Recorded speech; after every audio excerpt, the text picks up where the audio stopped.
January 6th, we marked Twelfth Night, the final day of the 12 days of Christmas. You might be familiar with the song today, but many of the celebrations associated with this day have long since faded out. They were, however, quite popular in the colonial period and would have been celebrated here in Cortlandtville during that time. Other names for Twelfth Night include Epiphany, Little Christmas, and Three Kings Day. This gives a hint of the central theme of the holiday. It marks the day that the three kings supposedly arrived at the manger to deliver their gifts to the baby Jesus. This became the central theme, the idea of these great and powerful men traveling a long way to deliver gifts of finery to a poor family, a baby born in a manger.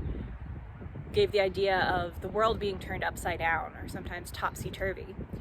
And that concept would become a central theme of how the holiday was celebrated. Celebrations were boisterous, full of song and dance and various alcoholic beverages.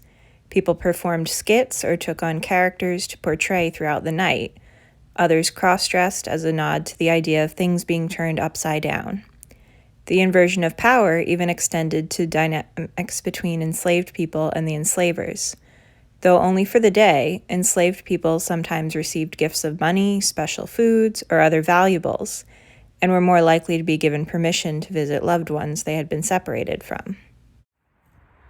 Twelfth Night became a day of revelry and celebration, especially for the lower classes, who were now allowed to break free of a lot of the social regulations they had to abide by throughout the rest of the year.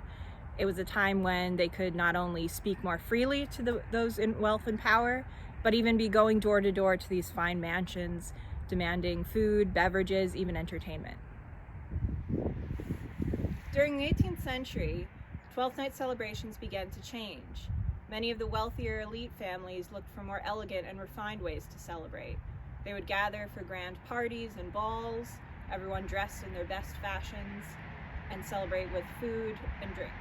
A trademark of these feasts was the Twelfth Night cake, also known as King's Cake. Although specific recipes could vary, depending on personal taste and what the family could afford, they would typically consist of different spices, as well as pieces of fruit, seeds, and other flavorful additions.